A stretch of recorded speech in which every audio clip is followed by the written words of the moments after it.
Gospel reading for today is from Matthew chapter 13, verses 24 to 30 and 36 to 43. The parable of the weeds. Jesus told them another parable. The kingdom of heaven is like a man who sowed good seed in his field.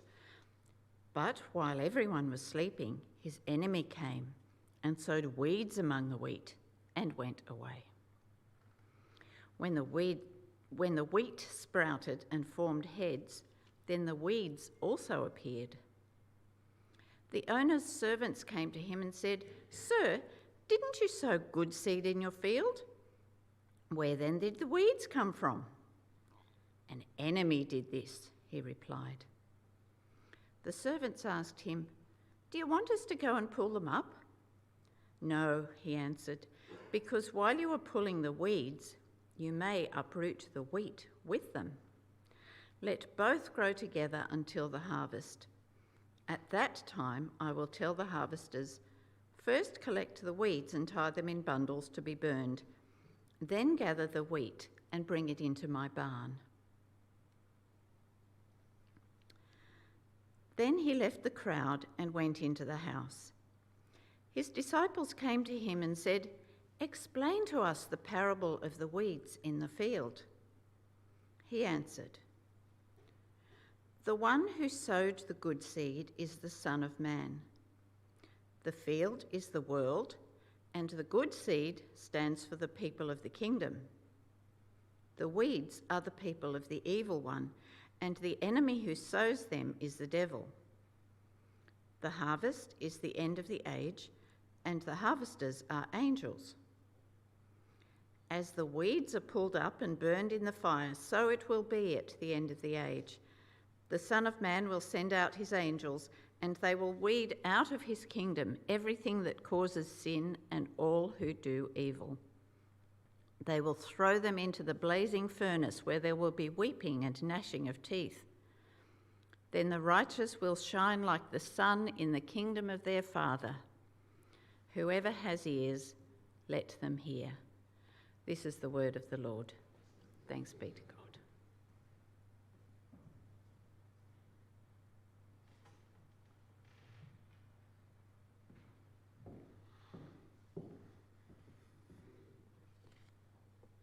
We all know that Jesus' disciples were fishermen and not farmers. But even these fishermen knew enough about farming to know that the story that Jesus told about wheat and weeds was, from a purely agricultural perspective, distinctly odd.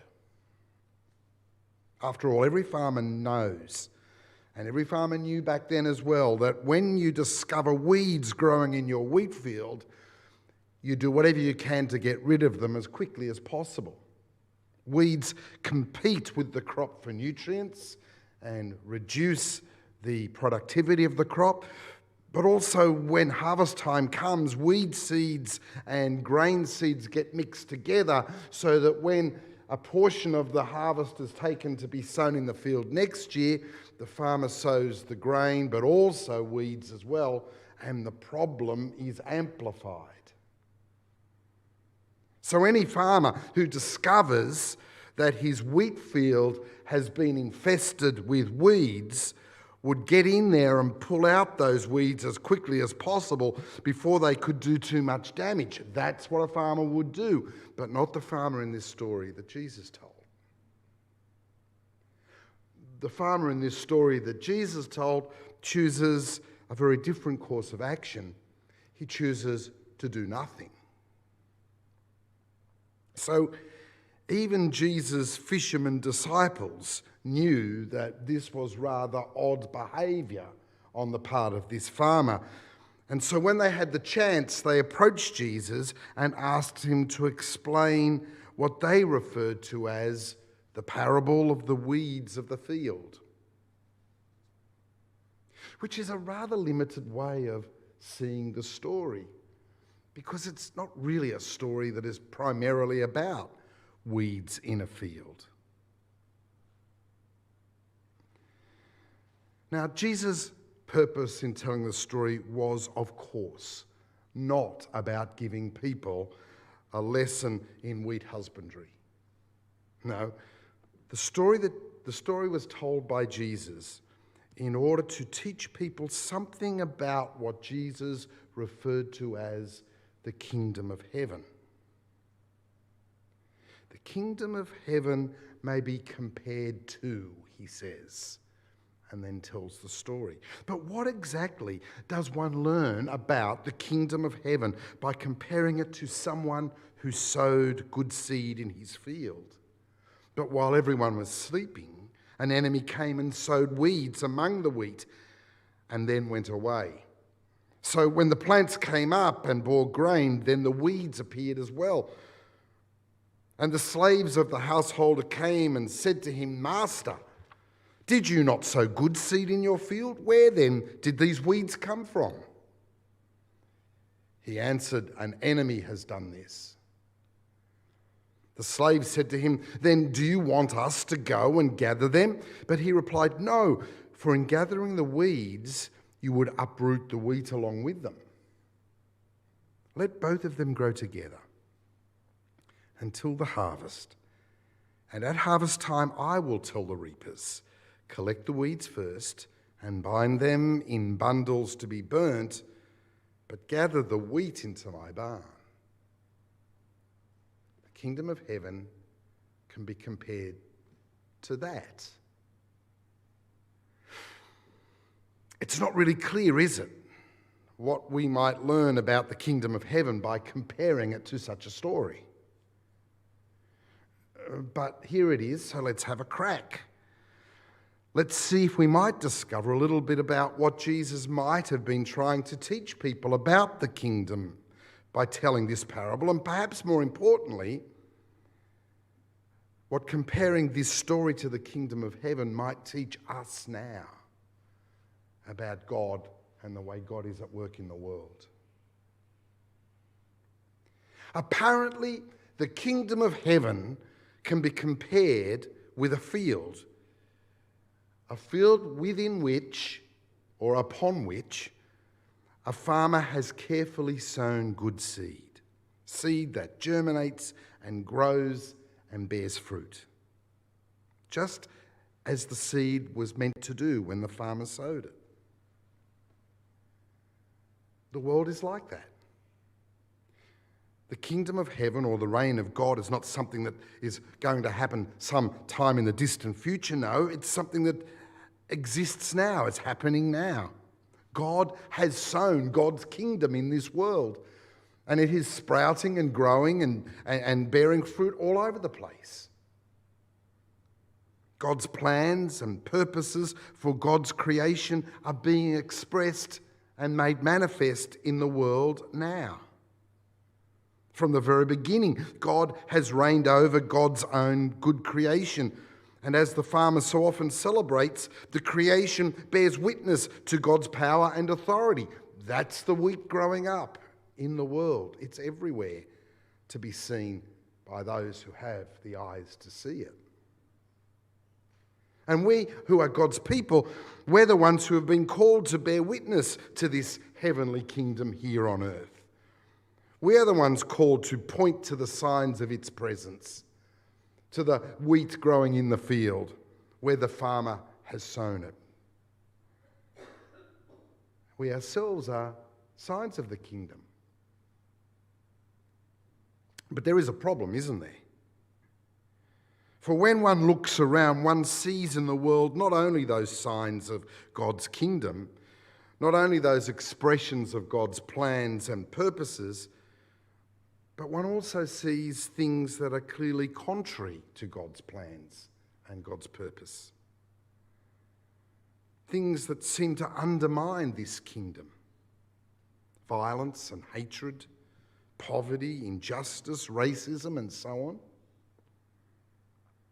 Now, the good seed, it still germinates, it still grows, it still bears fruit. And these weeds seem to have no real impact upon that good seed. Nevertheless, it's pretty clear that something is wrong because things that are wrong are happening, there is evil in the world. Now, in the story, the presence of the weeds in the field, a field that the farmer, remember, sowed with good seed, is explained as being the result of a mysterious enemy who, in the middle of the night, came and scattered weed seeds in the field while the farmer and his servants were asleep. I have to say that seems like a rather odd thing to do, even for an enemy. After all, what damage is really done? The farmer's wheat is still growing, the field is not destroyed. The enemy has created an inconvenience, it's true. But the field and its fruitful wheat crop are so much more than just something that can be destroyed by a few weeds. Perhaps that says something about the kingdom of heaven too, I think. In any event, when the farmer's servants, well, they're slaves actually, come to him and tell him what has happened and suggest that they go and pull the weeds out, the farmer says no. Let the wheat and the weeds grow together, because if you go and start pulling out weeds, you're sure to pull up a few wheat plants as well that you've mistakenly identified as weeds. The Episcopalian, the Anglican priest, Robert Farrar Capon, in his wonderful book on Jesus' parables, Kingdom, Grace and Judgment, it's called, suggests that the weed the enemy sowed might well have been a kind of wild grass called darnel, which was and is common in the Middle East, and which looks a lot like the primitive varieties of wheats that people would have grown in Jesus' time. If Capon is right, then that might explain the farmer's caution. He knew that there would be inevitable cases of mistaken identity, which would result in good wheat plants being pulled up by slaves who thought they were bad weeds. So, in order to avoid that outcome, the farmer says, let's forbear with the weeds.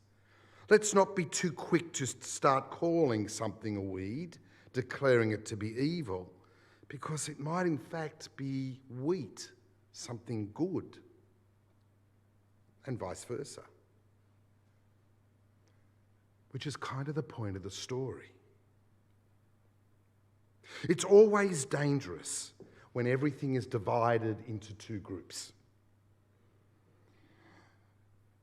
Good over here, bad over there. Us over here, them over there. Wheat over here, weeds over there. Because in the real world, neat divisions like that just don't work, do they?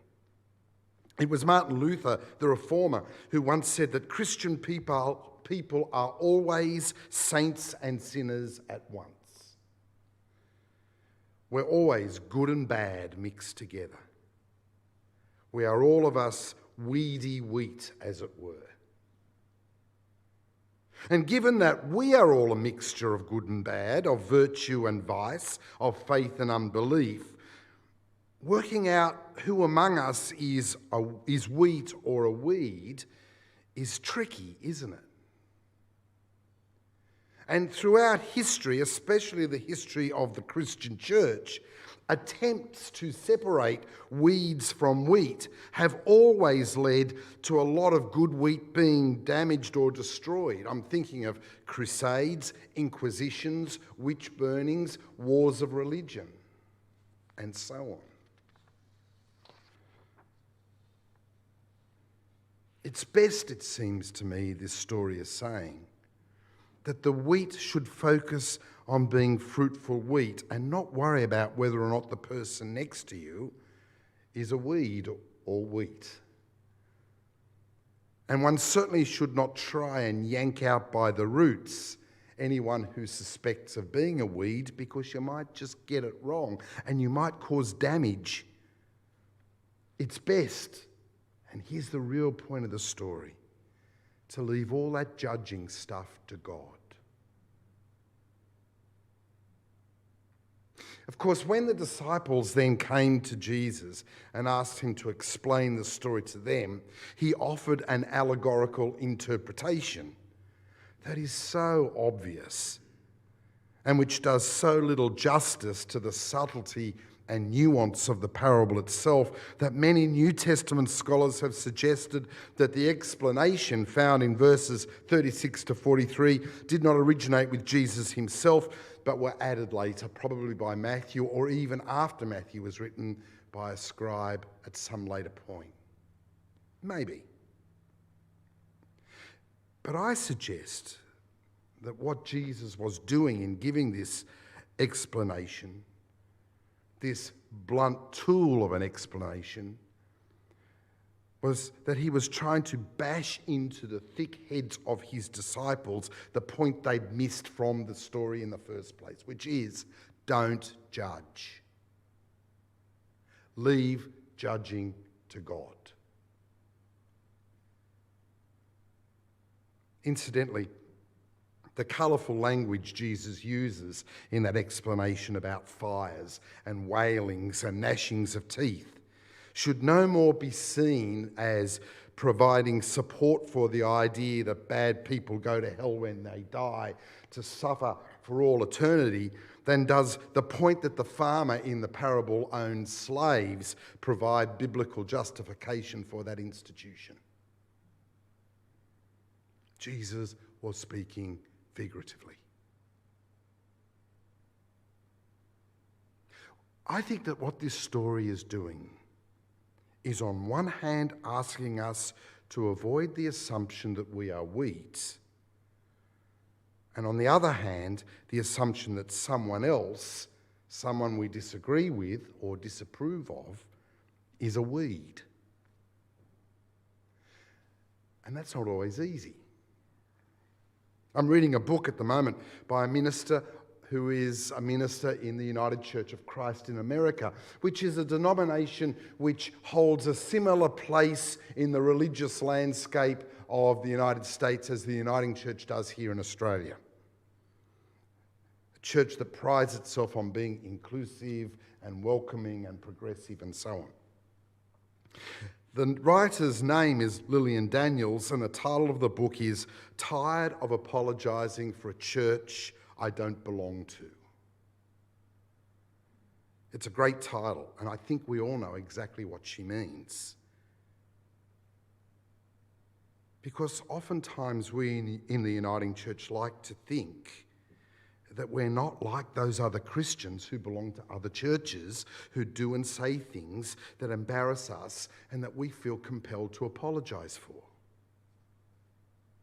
In fact, over the years, there have been times when I have thought that the only good news that we in the Uniting Church are most keen to share with our neighbours is that we are not like those other churches. We are different from them, by which, of course, in a very subtle way, we mean we are better than them. But as news goes, is the news that we're not like other churches particularly exciting or particularly good? And besides, doesn't it sound a lot like a claim to be wheat while suggesting that others are weeds? Let them grow, says the farmer. Tolerate, forbear with, accept the presence of weeds, because it's so easy to make a mess of working out who is what. And besides, at the end of the day, working out who is what is God's business anyway, not ours.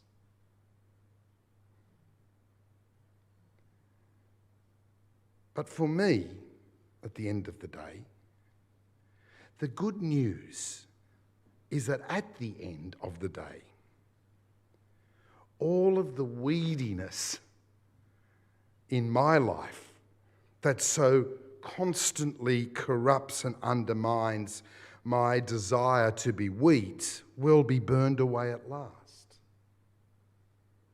And almost as good is the news that in the meantime, God is lovingly patient with me and with you in all of our weed-likeness.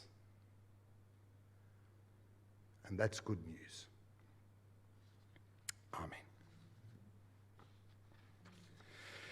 As I said, we can't sing, but we will do what might be the second best thing. We'll watch a song on the screen. Thanks, Matt. Thanks, Paul.